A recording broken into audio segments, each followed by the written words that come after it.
Okay, so you have been emailing hundreds of professors requesting for a PhD position, but you haven't received a single response.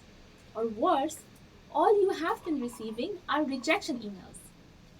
Rejection emails like, I don't have funding, or I'm not taking new students right now. But let's be honest, these emails can also be a polite way to say that your email just didn't stand out. Either your qualifications are not strong enough, or more commonly, your email was very poorly written. Let me tell you, in 99% of the cases, the real problem lies in the email itself.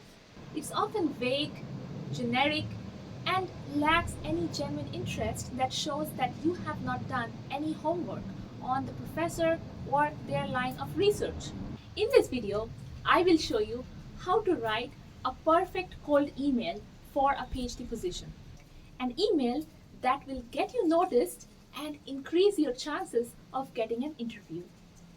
And here are some proofs that I'm not just making this up. I actually received multiple positive responses from professors while cold emailing. Take a look. Here's one where the professor responded enthusiastically and even mentioned that my email stood out compared to most emails he usually receives. Here's another one where I was invited for an interview. And a third, again, another interview invitation. Now, this fourth one gets more interesting. Initially, I received a rejection due to lack of funding, but I followed up asking if there were any internal or external fellowships that I could apply for. The professor connected me with the director of graduate studies who informed me about available assistantships. Eventually, I received offers from all three of these professors. Now, let's go step by step through the email that I wrote to receive all these positive responses. Start with a specific and targeted subject line. I knew I was applying for a PhD position and exactly when I wanted to start, so I mentioned that. This helps professors quickly filter whether your email is relevant. But if you are flexible on the start date, you can also use a subject like inquiry about a potential vacancy for a doctoral position. Next, always address by the last name. Please don't just write Dear Professor. That turns them off right away because they think that you are copying and pasting the same email for everyone. Instead, write Dear Professor and last name of the professor. This already sets a very respectful and professional tone. Now let's talk about the structure. The email is short, just two focused paragraphs, and this is completely intentional. Professors are busy almost all of the times. If your email looks very long, they might just skip it even without reading it, no matter how much effort you have put into it. So, keep it concise. Next, I begin by briefly introducing myself, what I'm currently doing. For example, at that time, I was a master's student in agricultural entomology. Then I state that I am currently looking for a PhD position and specify my preferred start time.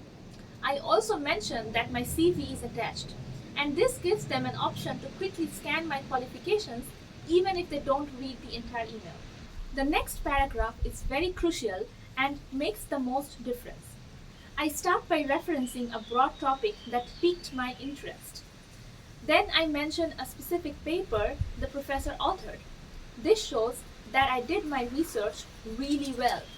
Next, I explain why that paper interested me and how I could build on the work or what additional questions I could explore as a PhD student in their lab. And this is very important because at the end of the day, this will be your job as a PhD student. Solving problems, answering questions, advancing knowledge. My email demonstrated that I can do all of that. Then I refer to another relevant study from a different research group in the same field and also ask questions combining both studies. This shows that I am aware of the broader scientific landscape and that I am genuinely engaged in the subject, not just name dropping the professor. Then I connect it back to myself. I talk about the specific skills I have and what would make me a good fit in their working group. I don't just list them, I mention where and how I developed them. For example, skills gained during thesis work or research projects tend to be more hands-on and valuable than something passively learned during a course. And it is very important here that you do not list every single skill that you have. It is not supposed to be a summary of your CV or a place where you can basically flaunt everything that you know.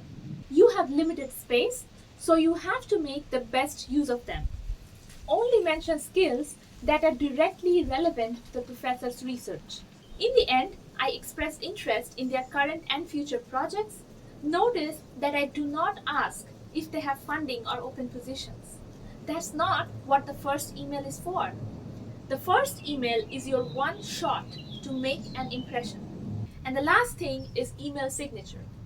Always include a clean, professional looking email signature with your full name, current affiliation, and contact details. Before we wrap up, there are some quick and important bonus tips. Professors receive hundreds of these emails.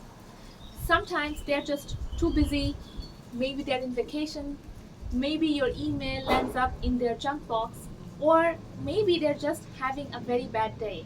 So even if you write a great email, it may still be sometimes ignored or rejected. Because you are putting serious effort into these emails, make sure you only contact professors with whom you would genuinely like to work. Don't mass send emails to every lab in your field. Instead, look for labs that publish well, are well cited, and are well known in their field of research. The chances that they will have funding and they are actively recruiting students are much higher. If you like this video, give it a thumbs up, subscribe for more academic career advice, and let me know in the comment section what other topics you would like me to cover next. Until then, good luck with your PhD search and happy emailing.